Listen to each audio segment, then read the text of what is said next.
However, you cannot give the same amount of credit to the Calgary Flames.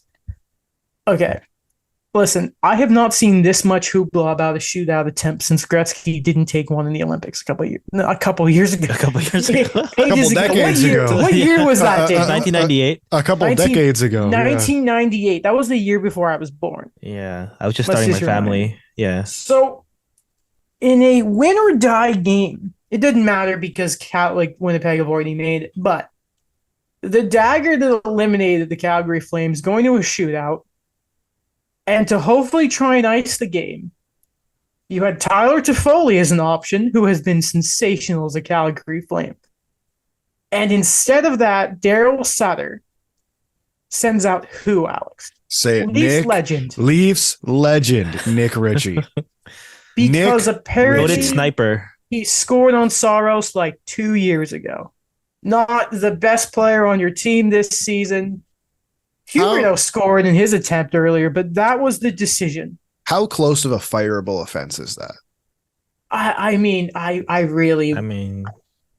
how close? That was the cherry on top. Listen, I'm a pretty emotional and reactive person. I would probably fire him. Like, you know what that screams to me, and I don't mean to make it about the Leafs, but when you hear the example, I think you'll find it funny. Mike Babcock's last playoff run with the Leafs. In the last 2 minutes of the game, Patrick Marleau was on the ice. 40-year-old Patrick Marleau. Perspective. Fireable offense. I think sometimes, I don't know if it's the coach trying to send a message. I don't know if it's just pure galaxy braining. Something as how do we describe the shootout? The skills competition it is. I don't understand it. I think especially because Tyler Toffoli, that's a Darryl Sutter guy. They won titles together. I know a lot of people have been giving Jacob Markstrom crap, and I mean he does shoulder some of this blame. Mm-hmm. The amount of 1-goal losses they had. I think as of right now, they have the second most out of regulation losses ever. Yeah. 19, I believe. There are issues. I think they were at 17. I think the record's 18. I could be wrong about that, but we're around the same sort of ballpark here. There has to be some blame sort of at every part of this roster right now. There has to be some blame to the coach. I will still die by the hill that this season is not on Brad Treliving. And by the way, Pierre LeBrun saying that he is on an expiring deal right now. Mm-hmm. But I don't know if this is finally the offseason where Calgary do major surgery. I know you can say that about last year. But, I mean, that was sort of, is this the time when they start realizing we're not a competitive team? I don't know what the future holds for this team, and if Darryl Sutter does get fired, what happens with Brad Treliving.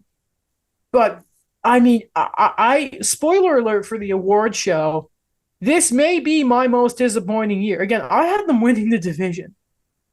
Right.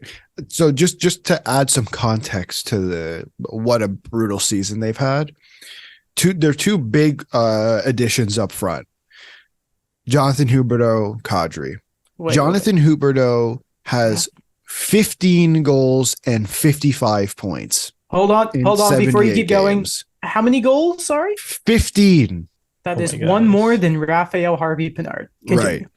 Nazem Kadri, 24 goals and 55 points in 81 games. These are both players who were coming off career years. I'm not blaming them. I'm not blaming for the Treliving for the moves that he made, but so like I'm not. I don't want. Obviously, I think I don't want to put all the blame on him, but I think if you're walking in this season with knowing he's the coach, that knowing Darryl Sutter's the coach. And how long at the start of the season did we hear Darryl Sutter essentially, he might as well have been calling Brad Treliving out by name in press conferences, right? Like there's so much wrong. You know, it reminds me of like Vancouver where, except it was different in Vancouver, where it was just they weren't calling each other out. It was just a cesspool of garbage coming out of everyone above the players, and it was just unfortunate. You know what I love right now about the Calgary Flames, by the way? I just want to quickly get something up here. Again, I don't want to harp on Markstrom too much here, but Jacob Markstrom is in what, year 2 of a 5-year deal, $6 million AAV. Mm-hmm. That man is going to be making $6 million and he's going to lose his job in year 3 of the contract to Wolf. Yeah. Which is very sad, but that's maybe what happens next. I think he's playing tonight is Dustin. It is Dustin Wolf, right? Yeah, Dustin Wolf. That's such a sick name, by the way. Also 7th round pick. You know, that's been the story this year of young goalies. Hopefully he does better than Montreal's 7th round pick goaltender. For me, I don't know. I think there's just too much money there for the Flames to kind of just say, okay, we're unloading everything. I think it really does start with Darryl Sutter, that a new voice has to come in. We've spoken before about how he's the type of guy that you could energize a room. He could energize a potential run. But if the success isn't there and there's a bit more of questionable moves here and there, I really believe that he's just those coaches with a shorter shelf life. And it's just showing again, because this happened in Calgary before. With LA, I know it was a different personnel change, and right now, I think that's the main thing you look at. And I don't know, like we always talk about like, hey, what is the retool? What's going to happen? If Treliving and Sutter are gone, in my opinion, I say you kind of go with what you still have, because I think you have to see, okay, if there's a bounce back here, because I think financially you have to bet on that. Well, the big reason why I think it's fair to say Sutter's got to go is he, like, we can see that obviously they just signed Coronado.